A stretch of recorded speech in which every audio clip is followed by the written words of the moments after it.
बहुत समय पहले की बात है। एक असुर था जिसका नाम विश्वक्र था। विश्वक्र बहुत शक्तिशाली था और उसका अहंकार आसमान तक पहुंच चुका था।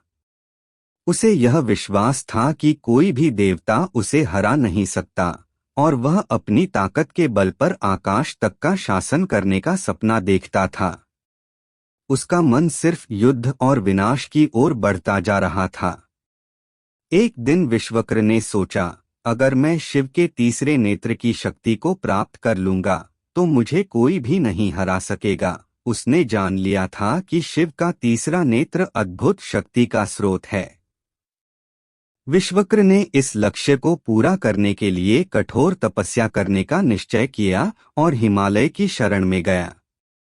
वहां उसने 1000 वर्षों तक कठोर तप किया, अपनी तपस्या से सारी पृथ्वी को हिला दिया।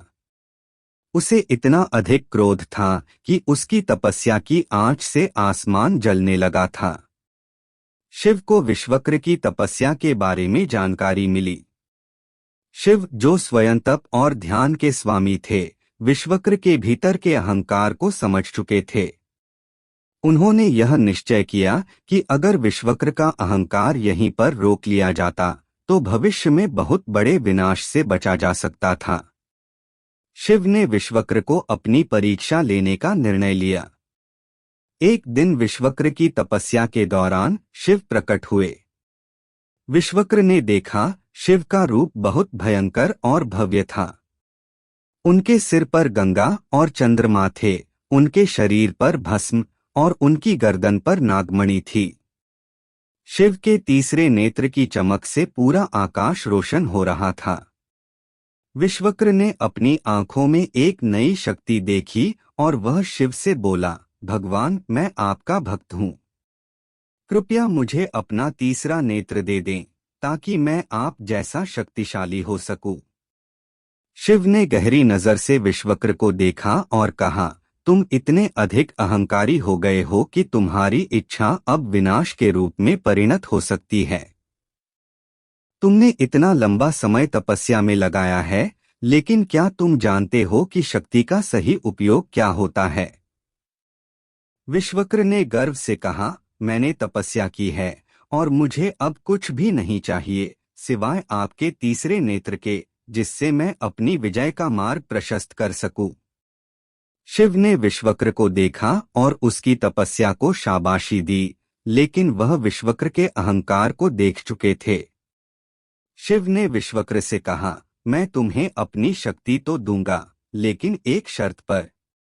तुम्हें इस शक्ति का उपयोग विनाश करने के बजाय निर्माण और अच्छे कार्यों के लिए करना होगा। यदि तुम इसका गलत उपयोग करोगे तो इसका परिणाम बहुत भयानक होगा। विश्वक्र ने बिना सोचे समझे अपनी स्वीकृति दे दी। शिव ने अपना तीसरा नेत्र खोला और एक तेज रोशनी विश्वक्र के सिर पर गिरी। विश्वक्र ने महसूस किया कि अब उसके शरीर में एक नई अद्भुत शक्ति समाहित हो गई है। उसकी आंखों में एक भयंकर लालिमा छा गई और उसकी शक्ति का स्तर पहले से कहीं अधिक बढ़ गया।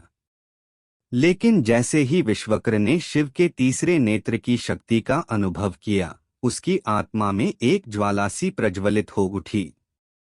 उसका अहंकार और बढ़ गया और वह सोचने लगा, अब मैं तो अजेय हूँ, शिव के बराबर भी ताकतवर बन गया हूँ। अब इस संसार पर मेरा ही राज होगा।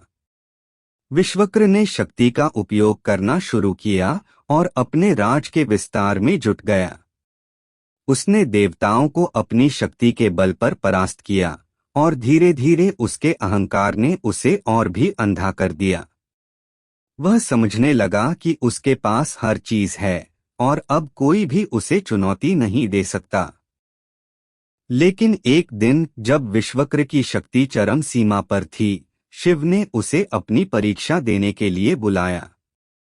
शिव के तीसरे नेत्र से जो शक्ति विश्वक्र को प्राप्त हुई थी, वह अब उसकी आत्मा को निगलने लगी थी। वह महसूस करने लगा कि उसके भीतर कुछ टूट रहा है। उसका अहंकार अब उसकी ताकत को नुकसान पहुंचा रहा था। विश्वक्र ने शिव से कहा, भगवान, मैंने आपकी शक्ति का उपयोग किया है, लेकिन अब मुझे ऐसा महसूस हो रहा है कि कुछ गलत हो रहा है। मेरी शक्ति मुझ पर हावी हो रही है और मैं नहीं समझ पा रहा कि इसका क्या कारण है। शिव ने उसे शांतिपूर्वक देखा और कहा, तुमने अपनी शक्ति का गलत उपयोग किया है विश्वक्र। यही कारण है कि तुम्हारे भीतर विनाश की आंच जल रही है। तुम्हारे अहंकार ने तुम्हारी शक्ति को भस्म कर दिया। विश्वक्र ने समझ लिया कि शिव के तीसरे नेत्र की शक्ति सिर्फ उसे ही नष्ट करने के लिए नहीं थी, बल्कि उसे समझने के लिए थी। उसने शीघ्र ही अपनी शक्ति को सही दिशा में लगाने का प्रण लिया, लेकिन यह देर हो चुकी थी। शिव ने फिर अपना तीसरा नेत्र खोला और उसकी किरणों ने विश्वक्र को घेर लिया।